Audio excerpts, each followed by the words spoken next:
Hello and welcome to York Universe, the astronomy and astrophysics program written and presented by the students, faculty, alumni, and friends of York University. I'll be one of your hosts this evening. I'm Dr. Elena Hyde, and I'm joined tonight by Sona Withers.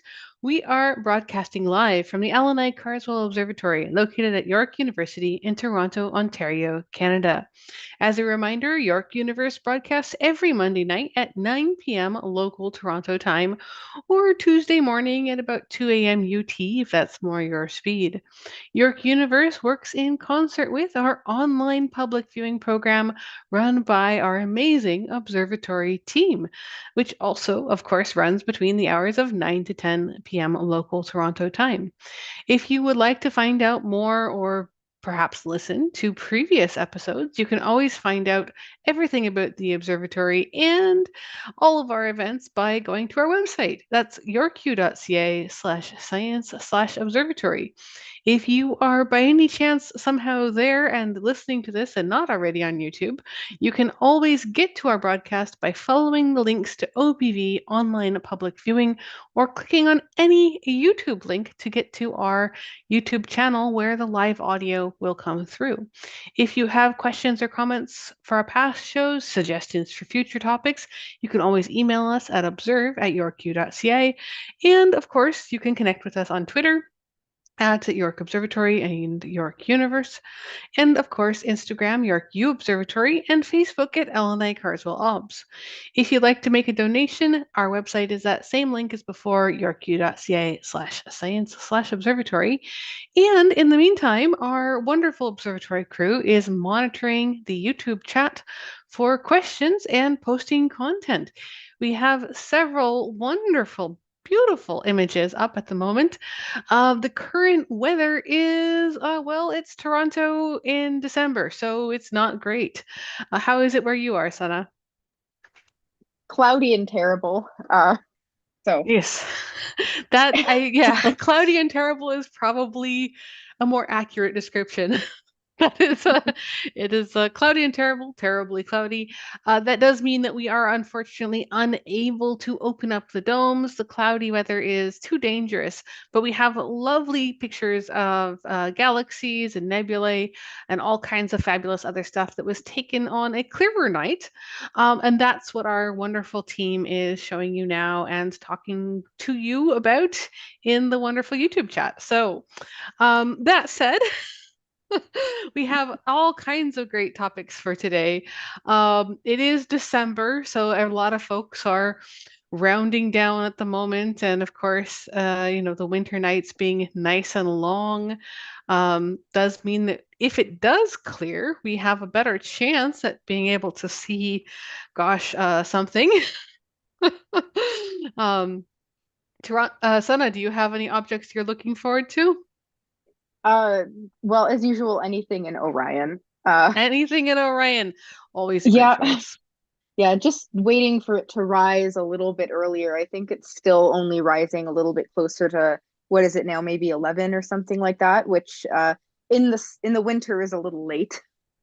Yes, it does get quite chilly. It's 9 o'clock now. So, just in case any of our listeners are listening to this live and not afraid of getting a little cold, if you do have a clear patch, you actually have a very good chance of catching Jupiter. And maybe even Saturn, which is setting right now, so it's going down. But Jupiter is nice and high in the sky tonight, and I will just give it a little extra shout out. It's at magnitude minus 2.6, so it's very bright, occasionally even mistaken for an airplane. So on a cloudy night like tonight, this is one of the things you can, of course, hope for is that you get something nice and bright to follow along with. Later on tonight, towards midnight, of course, you get Sirius following Orion across the sky, which is I don't know if we could hope that you'll be able to see the whole constellation of Orion with all those clouds out there, but maybe they'll clear. You just need a little patch to see a couple of the bright stars in Orion, and it's definitely worth it. Yes, exactly, and it does have, of course, Betelgeuse, which is I believe there's an occultation of Betelgeuse tonight as well, Yes. interestingly.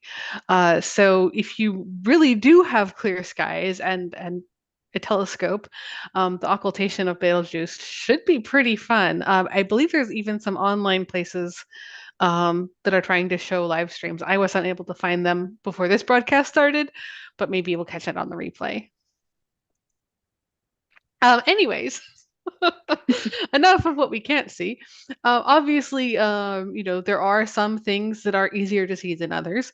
As I say, Orion maybe, Jupiter very very bright, but the moon is can be one of the brightest things in the sky.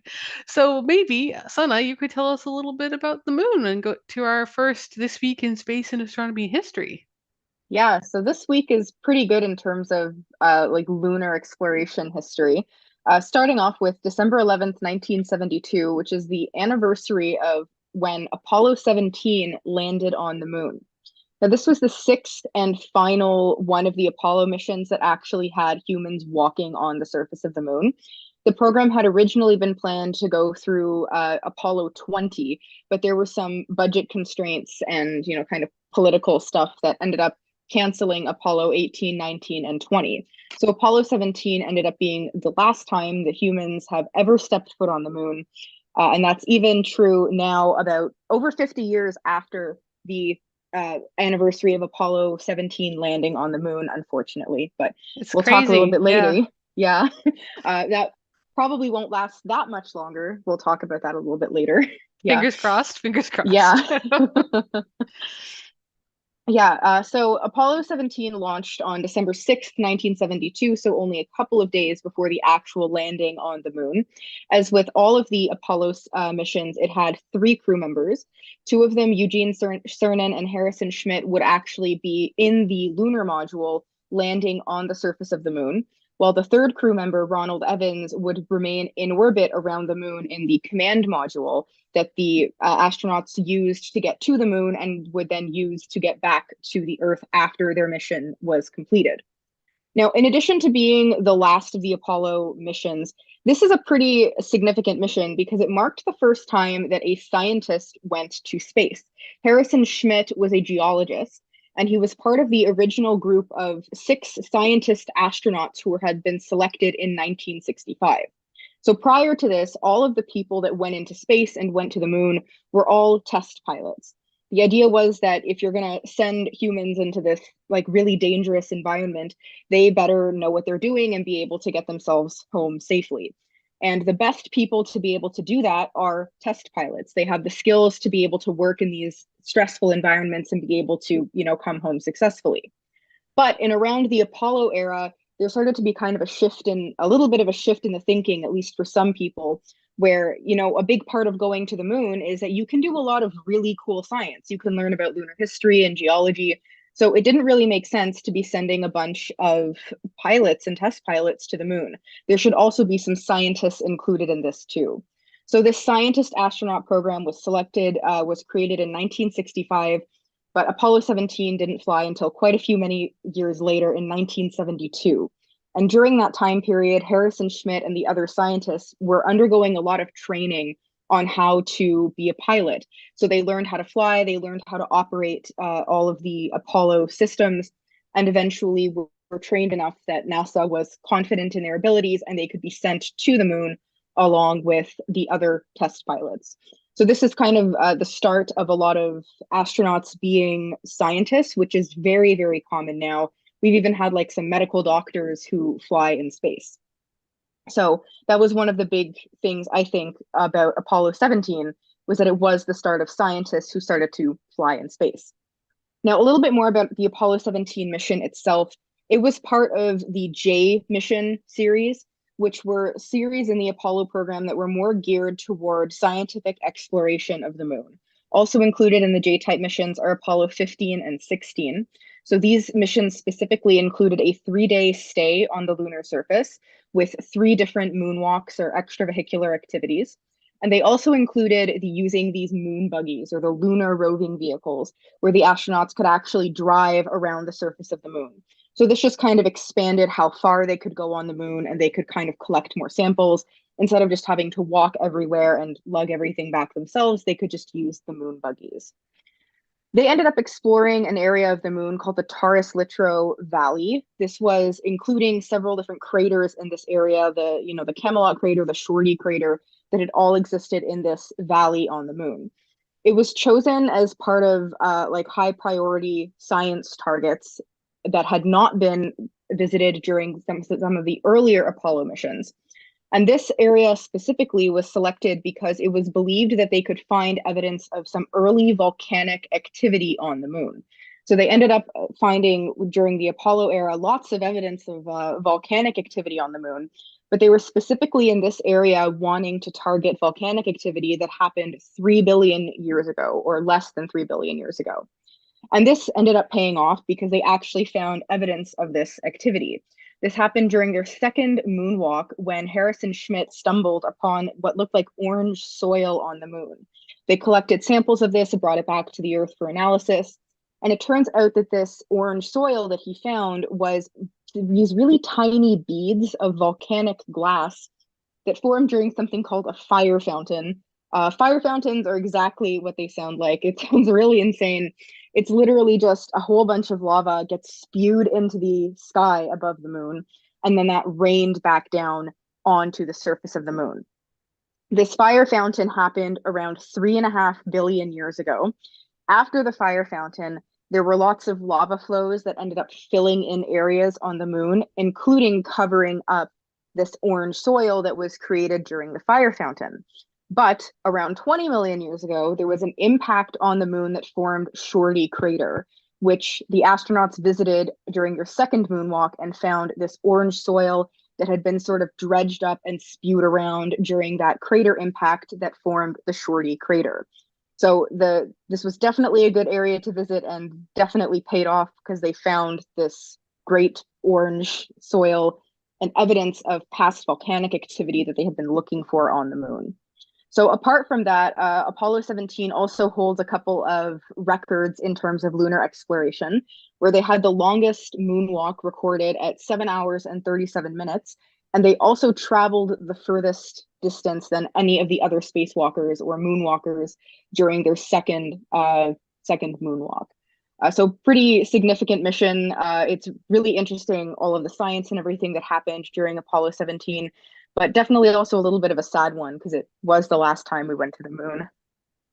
Yeah, yeah, as you say, it is still the case that it's like, well, that was 1972 and we never went back. Humans never went back. And this is the closest you know, the closest body to the Earth in the solar system. And we still were not able to get back in all this time. And it's remarkable. It just took, really the combination of sort of, motivation and funding of the Apollo program. And they did so much with this Apollo program. It had so many successes, and they brought back, of course, quite a lot of lunar samples, as you say, not just from this mission, but from all the missions who came before and were able to land. Um, and it's sort of astonishing that um, we've not been able to even meet those previous achievements yet. But that is something that many of us hope will change. And now we know that it's not just lava rocks. We actually do have water measurements on the moon now. So Yeah. getting even more exciting. Yeah, yeah. I guess a lot of what the Apollo missions were looking for was just learning like the kind of the geologic history of the moon. So looking for things exactly like this. But now I guess with future lunar exploration, it's a little bit more geared towards water, maybe. Yeah, well, water and helium-3 and different kinds of elements and compounds that can be used potentially by humans on the surface of the moon, because as has been pointed out many times by many different scientists, anything you don't have to bring with you is amazing. The cost of bringing a liter of water into space is tremendous. The cost of bringing a liter of water all the way to the moon, astronomical. And so being able to find things that we need for life, like water and fuel and ability to produce energy. So we have, we can put up solar panels. Anything that we can do there on the surface ourselves makes it that much easier for humans to actually have a permanent presence, dare I hope. Hmm. Um, Stranger things have happened, I suppose. Yeah. Yeah, I um, need a moon base to go to the moon and stay at the moon because there's just yeah, I mean, how so um, yeah, it's just that there's so much more that you can do when there's actually a human there investigating an area than you could do with like say a rover. So oh, um absolutely. And I mean, just as you mentioned, the tremendous dividends of just being able to take a few scientists out there with them is huge, because you discover so many more things that you would not have normally been able to find. Um, and yeah, I suppose we'll just have to see, because since 1972, we still have not been back. And it's interesting to note that after the Apollo program sort of fizzled in this really disappointing way, that wasn't necessarily the end of humans going into space. We've all heard of astronauts. Even young kids today know that there are such things as astronauts, I think. But they don't go to the moon anymore. We send astronauts mostly into low Earth orbit and up to the space stations. Well, space station, the International Space Station at the moment. But after the end of Apollo, well, we had other things that were up there, and one of those things is what I'm going to give a little shout out to for our next item, actually. Um, so I'll go forward just a little bit from Apollo 17 from 1972 to 1989, December 6th. So, what is it? A few days ago, 1989 in history, there was a new module docked at the amazing Mir space station. And in 1989, the Mir space station was the space station around Earth. So the Muir space station um, had all kinds of interesting history behind it. It was getting a new module, which means that it had, of course, new capacity. So the Muir space station, I'll probably talk about a little bit separately, but the module that was coming on 6th of December was called Cavant 2. And this module was specifically for adding basically life support systems to Muir. So that's a good thing. So once it arrived, Muir had systems for recycling water, which is hugely important in space. Say if a liter is going to cost you, I don't know how many millions of dollars back in 1989, but recycling the water you have is very important.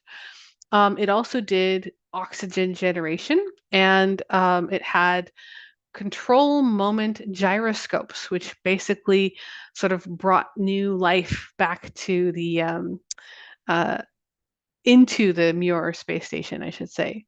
So Muir itself was a very, very interesting development that went through many stages. The base of the entire Muir complex, or the core module, which is provide the main living quarters, that was launched in February of 1986. And then the first expansion component, Cavant 1, was just working compartments, and that was launched in March of 1987. So a year and a month later. It wasn't until 2 years after that that they got this expansion module, Cavant 2. And that was the one that, of course, had the gyroscopic controls, and that went on. So this was one of many improvements to the Mir space station that was made over the years. In 1990, it got a fourth module, called Crystal, and that actually had, of course, it's one of my favorites. It did astronomical observations, so it had a biotechnology experiment. It had sets for materials for astronomical observations. It had a docking compartment, all kinds of useful things. And then, of course, they expanded in 1995, in May and November, with different docking modules and experiment modules. The seventh and final module was Peroda, was actually to conduct Earth resource experiments. So remote sensing and using different kinds of remote sensing back on Earth. So this was a module that had experiments from 12 different nations, covered microwave, visible infrared, near infrared, and had both passive and active sounding methods. So this was the last expansion to the Muir, and it basically had by the time it was done, it was just as complicated looking, really, as our current International Space Station. The whole thing basically has a launch date of 20th February 1986 through 23rd of April 1996. So 10 years for the launch date of Mir. Unfortunately, it did not last forever. It did have a lot of problems later on in its life. I believe air recirculation was one of them, and it re-entered Earth's atmosphere in 2001 on the 23rd of March. But the Mir space station was in low Earth orbit. It was operated by the Soviet Union and later on Russia. It had many historical events, shall I say? As I say, politics in one way sort of ended the Apollo program. In another way, they actually were directly responsible for the longest continuous human presence in space at the Mir space station, which was a single human, Valery Polyakov, who spent 437 days and 18 hours on the station between 1994 and 1995, when the Soviet Union was sort of becoming Russia. So it had scientific and political import. It had a lot of international cooperation, which I think a lot of us in the scientific community really, really appreciated, and especially different science instruments being hosted by different countries and being able to get data back was one of the inspirations behind the current International Space Station. So, we haven't been back to the moon, but in the meantime, as we've developed, space station technology, we've gone from your along the way through some other things, which I probably can't do a full history of, but into our current iteration of the International Space Station. Um, we've found out so much about living in low gravity and what kinds of technologies we can use for water recycling, as I mentioned before, waste recycling, food, experimental equipment, all these things that hopefully will serve us well should we actually manage to make it back to the moon. Um, Yeah. so very, very fun stuff. And Muir, of course, came out of development. I just have to give a little tiny shout out to Skylab, which was, occupied for about 24 weeks. So this was all part of a larger program that we are basically still running today. Yeah, and of course, a lot of these things that are applicable to space travel are also very applicable to humans on Earth. Um, Oh so yes, and I mean the yeah, development of in Canada, of course, we're familiar with the cold weather, and you've all seen the silver insulating blankets that are basically to protect you in cold weather if you're a hiker. I think we've all seen them somewhere. Those were developed actually with the same technology that was used for astronauts in the space station, and they were developed as part of the equipment for astronauts. Not to mention, of course, solar panel advancement and many, many, many other systems. So it has been incredibly useful for humanity, and hopefully we'll get to combine it all at some point. Yeah, yeah. To the moon and Mars. To the moon and Mars. Yeah. Exactly, exactly. I mean, there are those of us who would go, I'm just saying. It's like we already have a space station that literally has like coffee. What more could we want? That's just the one requirement to go into Yeah, space is like you need the coffee. they've got it now. They've got it. Yeah. Um, Isn't but there any like a an actual coffee cup that you can drink out of that was designed to work Yes. in Yes. yeah. It's you'll all have to go up, everyone who is listening who can't see what I'm waving at. But yes, you're absolutely right. There was a special coffee cup that was developed, and you can look it up. It's designed to work in zero G as the space station occupants have, and that it's because of the way that water behaves in low gravity. But yes, that would be just so fun to try. Hmm. I wonder if you can actually buy one of them because it would presumably work in 1G, but I have not seen them for sale, but this sounds like, a science gift item that should definitely happen. Although, if we're talking science gifts, I do have to mention the Allan Carswell Observatory gift store with 2024 calendars is now open, and they also have very good coffee cups. So, oh, um, those are good coffee cups, yes. they're really good coffee. Anyways, Yeah. talking of Russian space exploration, I think I was all the way in 1989, but there wasn't just space station development going on at Russia, or the Soviet Union, which was to become Russia. So I think that will get us to your next item, Sana. Yeah, so one of the other Soviet space missions were the series of Venera missions to Venus. Now, Venus is a pretty hard planet to actually study because its atmosphere is just terrible. Like we think we have bad weather in Toronto. It's nothing compared to the bad weather on Venus. It's kind of suffered from this runaway greenhouse effect where carbon dioxide ended up being released into its atmosphere and it's created this like really thick blanket around the planet.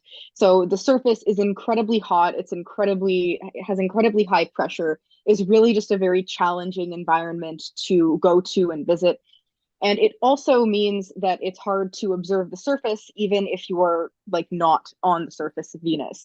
The thick atmosphere has like a lot of thick clouds, and that just sort of makes it really hard to use things like visible light to observe the surface of Venus. So, what the Soviet Union was doing with the Venera probes was just probes that were going to explore Venus. This one in particular, December 15th, 1970, which is the anniversary of the Venera 7 probe landing on the surface of Venus. This was not only the first probe to land on the surface of Venus, but also became the first probe to ever land on any planet in our solar system. So, definitely a big milestone in terms of planetary exploration. Now, because the atmosphere of Venus is so crazy, it's really, really challenging to make a probe that will actually be able to land on the surface and continue transmitting information while it's on the surface. But that was exactly what they managed to do with Venera 7. It was originally designed to sort of have a parachute that would slow it down as it was falling onto the surface of Venus and then do a soft landing. So, just kind of a nice controlled landing on the surface, which would keep the lander intact so that it could continue taking and transmitting data about the environment back to the Earth. Unfortunately, there was a malfunction with the parachute and it ended up ripping during the descent, and Venera 7 fell for 30 minutes in free fall to the surface of Venus, where it crash landed at 17 meters per second. This sounds like a lot, and it's, I think, a pretty good assumption that the probe did not survive the impact. And that was what everyone thought at first. But after reanalyzing some of the radio transmissions and radio signals, it did show that the probe survived and continued taking and transmitting data from the surface of Venus. It was a really weak signal that they got. And the best guess for why the signal was so weak is just because when the probe impacted the surface, it bounced and ended up actually landing on its side with the antenna not pointed directly at the Earth. So it wasn't kind of giving as much of a signal as they had been wanting, but it did still continue working for 23 minutes after impact, which is really remarkable considering how terrible the environment on the surface of Venus is. So just for reference, some of the measurements that they got from Venera 7 were the temperature on the surface of 475 degrees Celsius, an atmospheric pressure of 91 atmospheres, and a wind speed of 9 kilometers an hour. So definitely not a place that anybody would want to be. And it's pretty remarkable that you can make probes that can survive in that sort of environment. So Venera 7 is a pretty interesting mission because it did transmit the first observations of the surface of Venus from the surface of Venus. And it also kind of paved the way for a lot of the future Venera missions, including Venera 13, which transmitted the very first images of the surface of Venus a few years later. Yeah, amazing, amazing stuff. The Venera landers, still the only things to actually land on Venus, and not die. Yeah. um, that's it. Nobody else has done it. So there have been, flyovers, and there's been a lot of talk about, balloon missions potentially, but nobody else has landed on Venus's surface and actually lived. And as you say, it's incredibly, incredibly hot. It's hotter than Mercury. And Mercury is much, much, much closer to the sun. And it's all due to, as you say, the that very, very thick global warming layer of atmosphere that it has on top of it. That carbon dioxide atmosphere, 96.5% carbon dioxide. And there are other trace gases, including, of course, sulfur dioxide. It's incredibly, incredibly toxic. And as it's been said, if you were to go to Venus, if you were to actually go to the surface as a, somewhat squishy human, the atmospheric pressure would be enough to reduce you to basically the size of a tuna can. And it would be Oh like a boy. very, very, very hot, pressurized, um, completely poisoned tuna can. And somehow this probe managed to survive. And of course, as you say, the later one also sent back images, Yeah. just showing it's incredibly, incredibly harsh. It makes the moon and Mars look like really good options. Yeah, um, I would much rather go to the moon or Mars than Venus.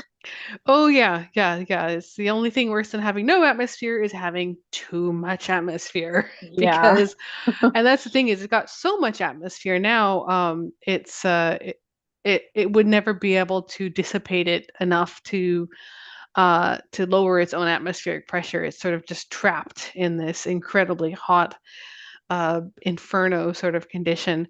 And it was very surprising for humans to realize just how incredibly, incredibly, extremely bad the surface of Venus was. Because when you look at Venus with a telescope, if you're looking just in optical light, you might see a nice, shiny white sphere. Or it might even look slightly bluish. And when people looked at the clouds in more detail, they could see, oh, there's some blue there. And yeah, it's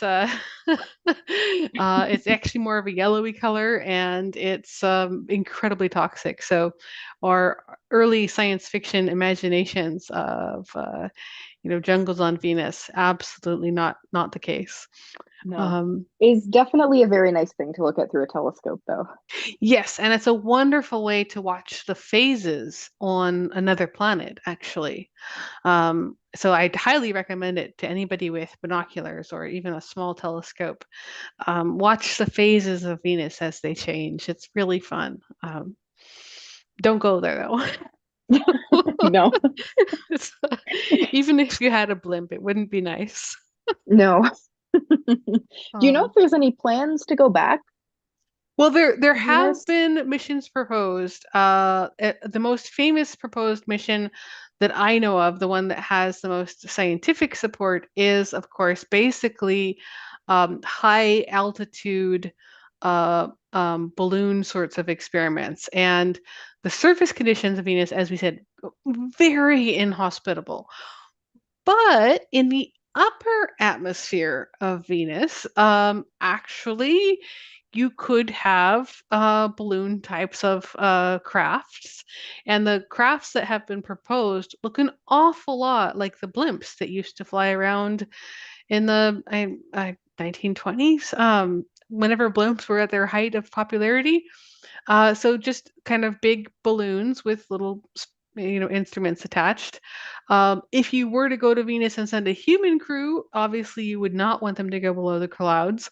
But I believe there it's called a high altitude Venus something, sort of crude floating outpost idea.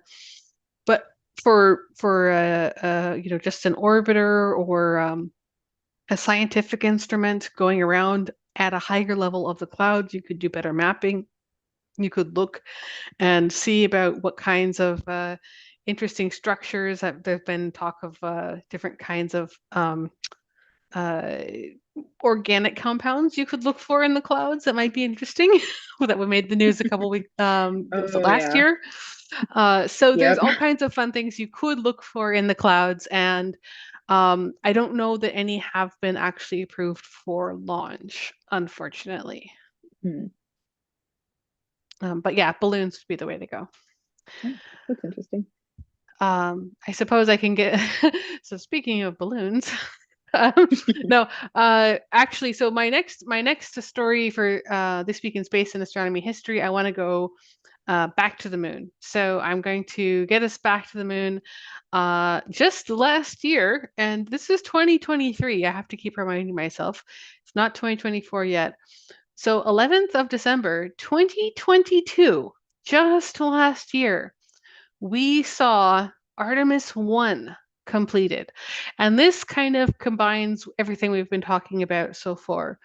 Artemis 1 or the Artemis program is a program which is designed to get basically, let's remedy this whole humans haven't gone back to the moon yet. And Artemis 1 was the first successful part of the Artemis program.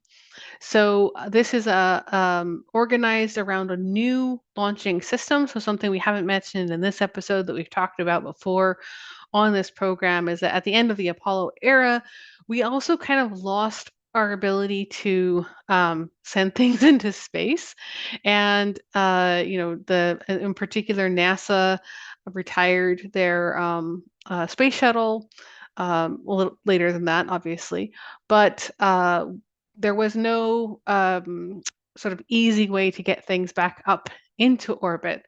And especially if you are going to send large equipment like lunar landers or modules to the moon that you could live in, you need to be able to send, you need to have a heavy launch system. And the Artemis program is organized around what's called a new Space Launch System or SLS mission. And each SLS mission has a special new launch vehicle carrying an Orion spacecraft. They're also leaning in with SpaceX, as we've all seen the amazing successes from the SpaceX rockets. You can't fail to be impressed watching those second stages come back and land on the ocean barges. The Starship and the Falcon Heavy will be the commercial launch vehicles for the Artemis program. Um, but Artemis 1 was a successful, uncrewed, no humans aboard test of the Space Launch System and the Orion spacecraft. It was a test flight for both crafts. They've never been tested before, and they placed it into a lunar orbit and returned to Earth. So they actually went ahead and successfully went all the way around the moon and took lots and lots of measurements. And there were dummies aboard, and it was a whole thing. They were able to find out that, yeah, if humans had been on there, somebody had snuck in, they would have been fine. So going around the moon, and back again.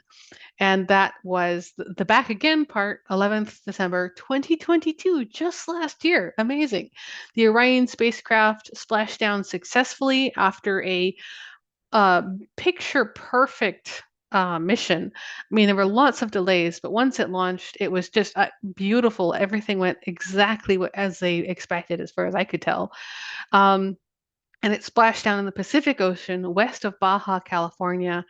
The mission was record breaking because it went around the moon on a path that was more distant than any of the Apollo missions had taken before. So it went 1.4 million miles all the way around the moon, splashing down 50 years to the day since Apollo 17. So we get back to Apollo. They went ahead and used the 50-year anniversary, 50, way too long, to touch down on Earth. That was, of course, the 50-year anniversary of the last astronaut mission to touch down on the lunar surface. So, yeah, so back to Artemis 1, and of course, now next up, 2024 is actually still the day, or I mean, the year. It's not a day, it's a year, the year that they're planning to do Artemis 2. And this is a crewed test flight. So now they're going to send humans into Earth orbit, and they'll be boosted into a free return trajectory around the moon and return back to Earth for entry and splashdown. So they're not landing on the moon, but they're basically going to go and do a version of the previous successful test, but with humans. And this is where Canada has our own astronaut that we're going to send. And it is very, very exciting. And I don't know, I suppose a lot of us will be watching on the edge of our seat if it does happen next year. If it does, it will make it a amazing year for astronomy, because 2024 is also the year that we're getting a total solar eclipse. So maybe you get a total solar eclipse, we get Jeremy Hansen, Canadian astronaut, going around the moon. Maybe. I don't know. Watch Yeah. those updates, because Artemis 2 is still listed as 2024 everywhere I look. Like late 2024, I'm assuming. I think they're being a bit hazy on purpose. But yeah, they're saying late 2024, so like November, December 2024. So next year, this time might be a whole nother day in history. Yeah. As We might we be discussing, we'll be discussing this on York Universe next year. Oh yes, as a news item for Oh sure. yeah. So I do want to give a quick little reminder before we get too far away that you are in fact listening to York Universe, broadcasting live from the Allan Carswell Observatory, located at York University in Toronto, Ontario, Canada. If you want to see past episodes or listen to them, or if you would like to find out about any of our other programs or make a donation, you can see our website at yorku.ca/science/observatory. Tonight, you're listening to Dr. Elena Hyde and Sana Withers, and we're discussing lots of history stuff and mostly the moon. So I think we'll go ahead and do a quick little reminders, actually. So I'm going to go ahead and jump right back into it with a couple reminders for any of our listeners.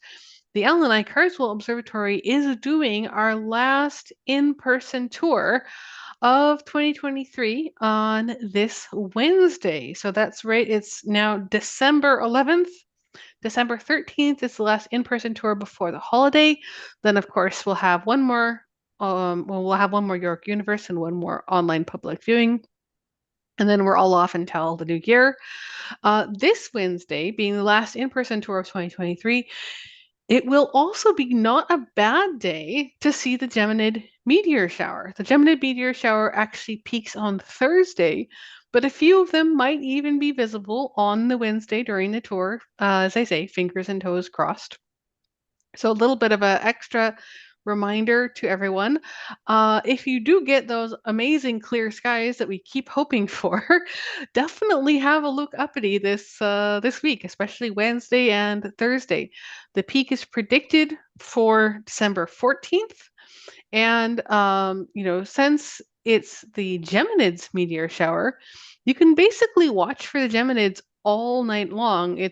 They'll appear to radiate out from the direction of the constellation Gemini.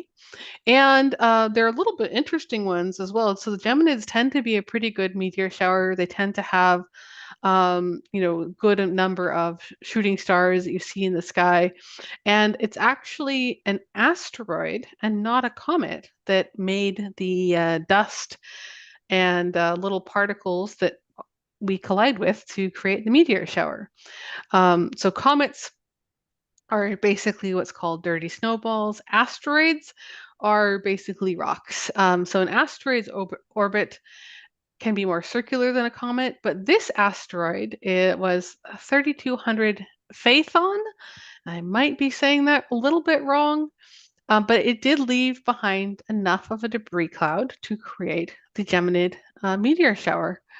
Under a dark sky with no moon, you might catch up to 120 Geminid meteors per hour this year. So that would be on the Thursday. I won't promise 120 on the Wednesday. So hopefully we'll be able to get some bright ones even from light polluted skies. Absolutely. And it is the bright ones that you will be able to see from Toronto.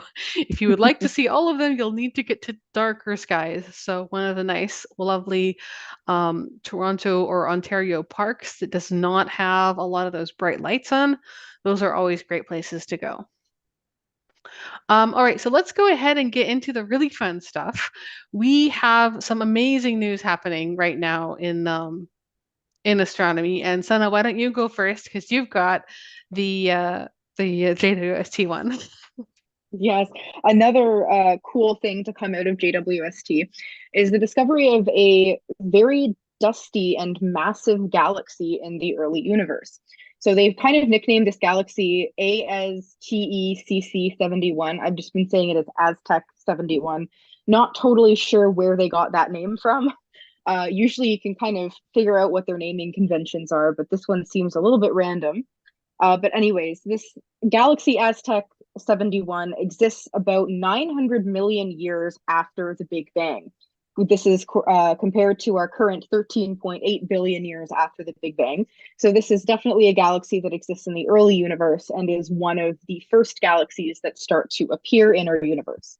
Now, most galaxies that exist during this time tend to look, they're kind of small-ish. Some of them are really tiny. And they also tend not to have a lot of dust, simply because galaxies at this time after the Big Bang just haven't really had a lot of time to form that dust that you might see in galaxies that exist in later periods like today. But this galaxy, Aztec 71, is absolutely loaded with dust.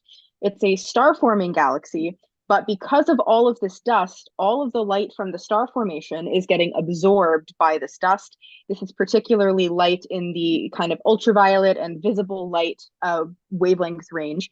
It's all getting absorbed by the dust and then re-emitted in infrared light, because when the dust absorbs all of this high energy and hot light from these hot stars, it heats them up and then radiates it as infrared light.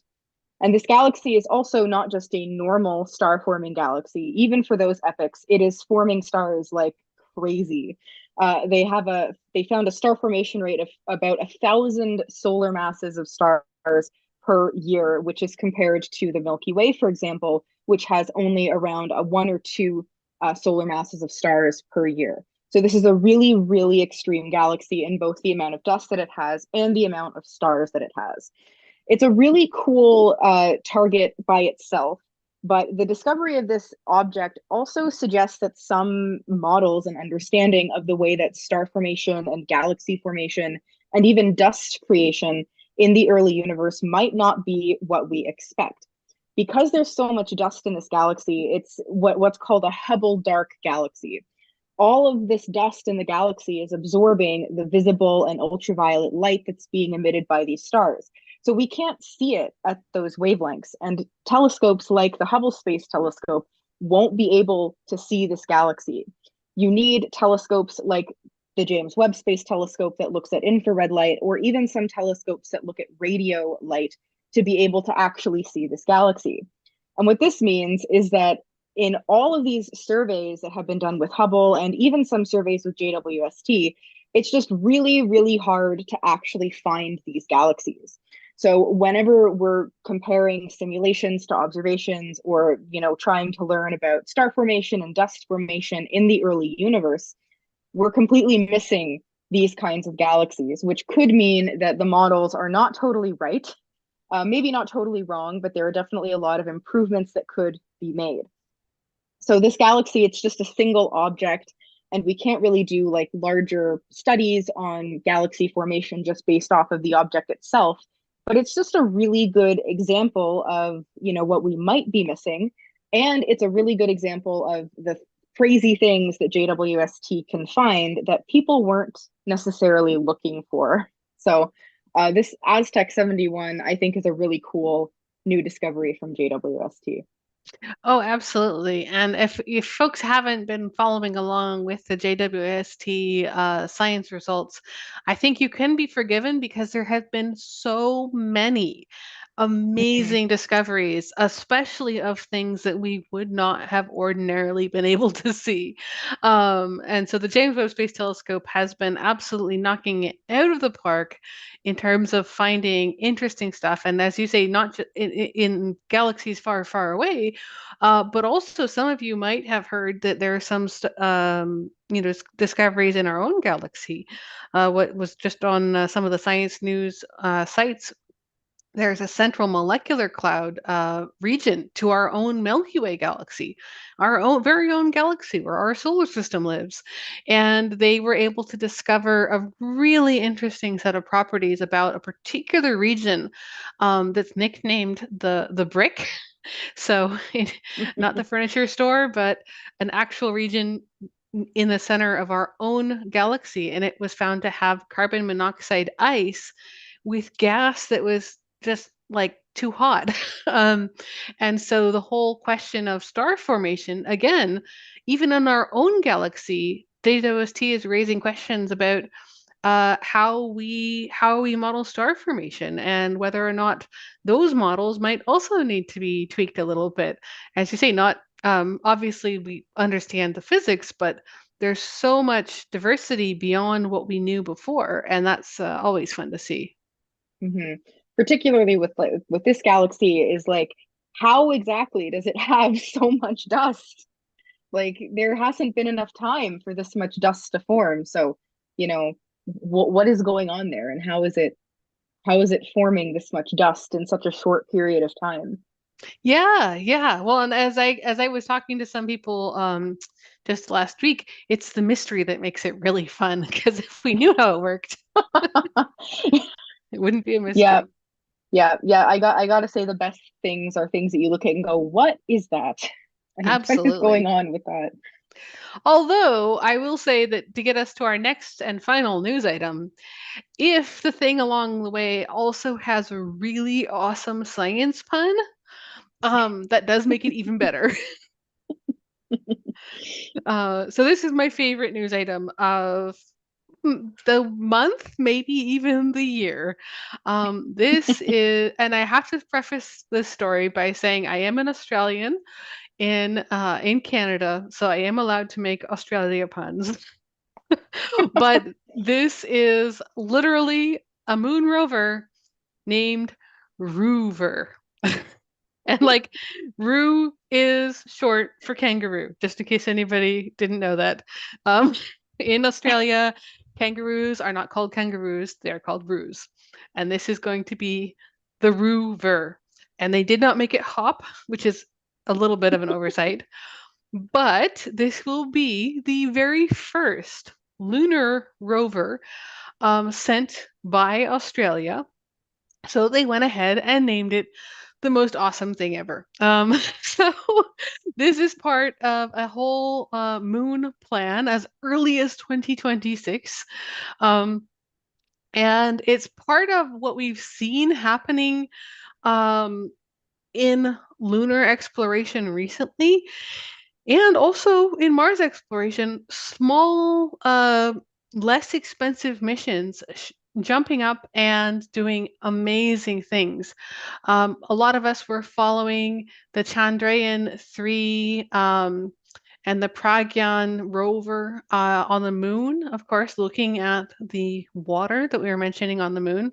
And of course, that success, August 30th, 2023, there's pictures of um, the Vikram lander and the Pragyan rover just from this literal year. Very, very, very cool mission.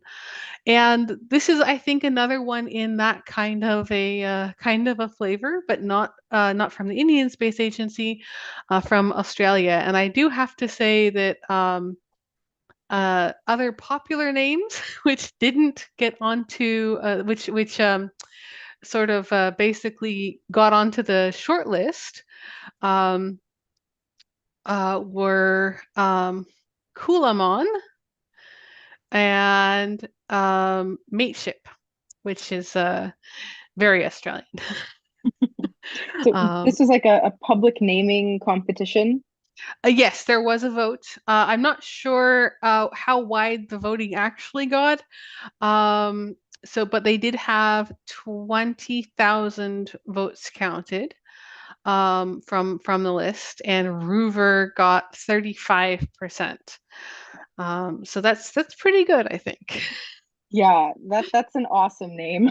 It really is. And of course, it will have real science goals. It is also going to the South Pole, much like Chandrayaan 3, because of all the water that we think is around and trying to find out more about it. It's semi-autonomous. It will collect lunar soil, and it will be able to do a couple tasks by itself. It will be looking at extracting oxygen from moon rocks, which is yet another one of those awesome key steps towards establishing a sustainable human presence on the moon. And if you can extract oxygen from moon rocks, maybe you can also extract oxygen from Mars rocks. And wouldn't that be nice? Because then you Mm. could breathe. um, and there's a little trivia I thought was pretty fun. One of the biggest I suppose, urban myths with Australia and the moon is that Australia is bigger than the moon. And I just want to go ahead and put that out as our, in the episode, because it's not entirely wrong, actually. So the moon's equatorial diameter is about 3,476 kilometers. But Australia's width from east to west is 4,000 kilometers. 4,000 kilometers is bigger than 3,400 something. So Australia actually is wider than the moon. But does wider really mean bigger? And that's another fun thing to think. So it is wider than the moon, that's true, but the moon is a sphere.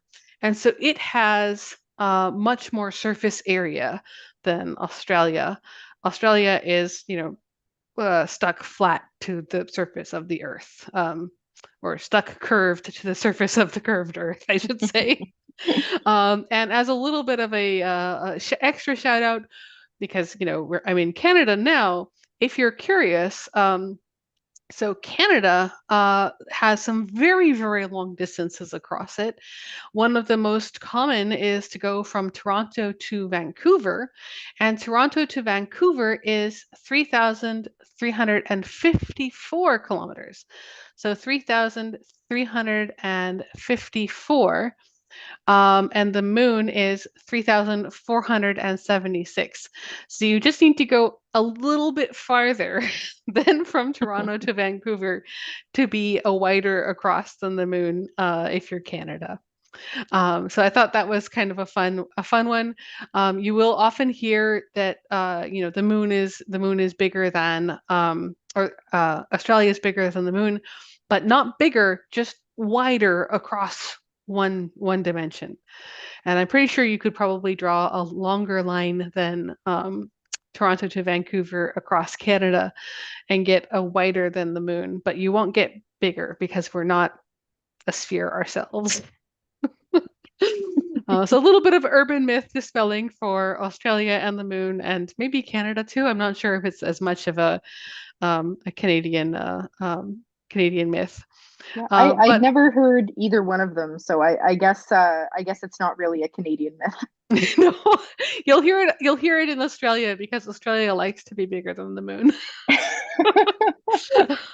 And a reminder, if you're listening, I can say that because I'm Australian.